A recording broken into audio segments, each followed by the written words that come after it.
bien dans son job, comment révéler des talents cachés? En un mot, et pour le dire à l'envers, certains talents sont dans l'ombre et ne se révèlent pas ou ne sont pas révélés. On en parle avec vous, Clara Lévy. Ravie de vous accueillir. Bonjour Clara, dirigeante de MTH Coaching. D'abord, commençons par peut-être une définition. Qu'est-ce qu'un talent invisible ? En fait, j'ai envie de dire que tout est dit dans le mot. C'est des personnes qui ont des talents et en particulier des compétences et qu'on ne voit pas, qu'on ne perçoit pas, qu'on ne reconnaît pas à leur juste valeur. Et c'est un petit peu la métaphore du veilleur de nuit. Celui qui est dans l'ombre, dans le silence, qui ne cherche pas la lumière, les félicitations. C'est pas forcément la personne qui va parler le plus fort. Et pourtant, c'est une personne qui a beaucoup d'importance dans l'entreprise, qui va par exemple, ça peut être quelqu'un qui va créer du lien, quelqu'un qui va rassembler. On peut penser par exemple, on a tous connu une jeune femme qui organise les pots de départ, qui fait les cagnottes, qui est toujours là quand il y a quelqu'un qui ne va pas. Qui crée ce lien en fait, qui crée cette espèce d'ambiance. Qui crée ce lien. Alors c'est un exemple, mais ça peut être aussi quelqu'un qui a de l'expertise, qui est rigoureux et qui apporte ça à l'entreprise, mais un petit peu de façon cachée.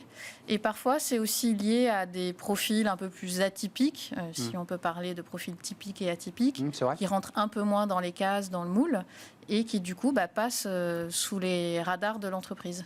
Mais pourquoi ? Qu'est-ce qui se passe ? Il y a des biais, il y a des blocages de part et d'autre. Qu'est-ce qui se passe qui fasse que ces personnes ne grandissent pas ou ne se révèlent pas ? Parce que malgré tout, elles se révèlent quand elles organisent ces moments de partage. Mais elles ne grandissent pas dans l'entreprise.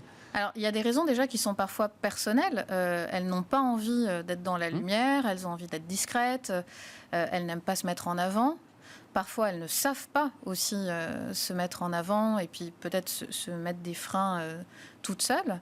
Et puis, vous ça dites peut toute seule, hein, il y a quand même le syndrome de l'imposteur chez les femmes. Alors, à la fois parce que je pensais aux personnes, mais c'est sûr qu'il y en a peut-être plus du côté des femmes. En tout cas, dès qu'on parle de légitimité et de syndrome de l'imposteur, il y a peut-être un peu plus un côté féminin, ça c'est vrai.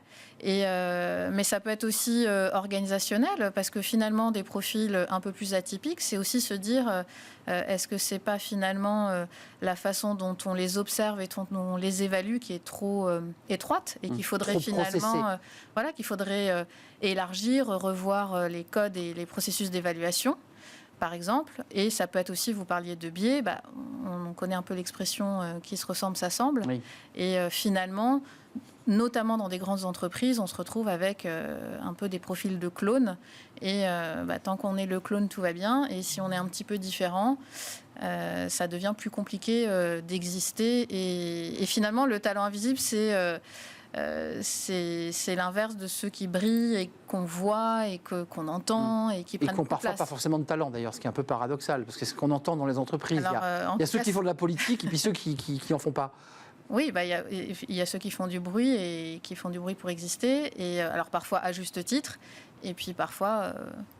c'est pas forcément effectivement mérité, mais l'entreprise a quand même pour habitude on voit ce qui est mesurable, ce qui se montre facilement, et donc c'est beaucoup plus facile de repérer quelqu'un qui a un profil dit visible, extraverti, que quelqu'un de discret. Pour vous, vous dites que c'est crucial, voire même risqué de ne pas faire émerger ces talents. Pourquoi c'est crucial ? Parce qu'en fait, on passe à côté de pépites, finalement.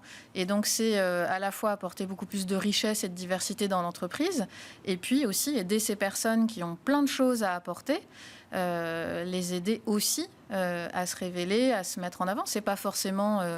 les mettre en pleine lumière, parce que c'est pas ce qu'elles recherchent, mais c'est qu'elles puissent apporter encore plus à l'entreprise et puis qu'elles puissent avoir plus de reconnaissance. Et même pour elles, c'est bénéfique aussi, parce que elles ont tendance, finalement, elles aussi, à se sentir illégitimes, oubliées. Et donc, c'est leur redonner aussi confiance.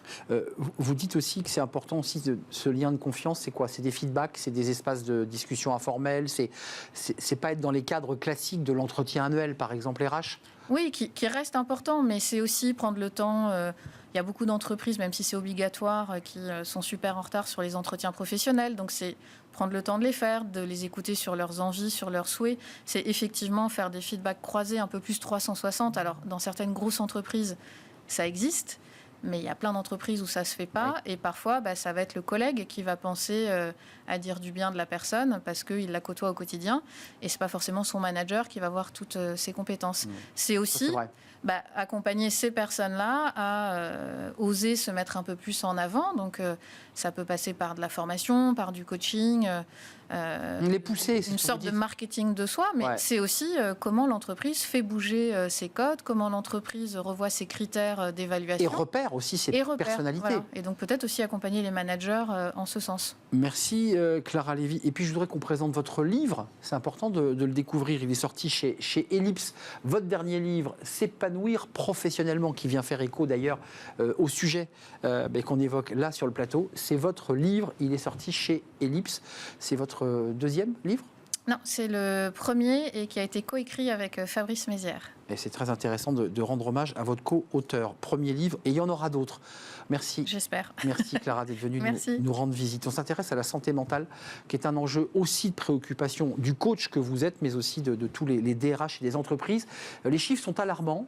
Beaucoup de jeunes sont impactés par des troubles psychologiques, des troubles psychiques, des jeunes, et pas seulement d'ailleurs. On en parle avec des experts, c'est le cercle RH et c'est le débat de Smart Job.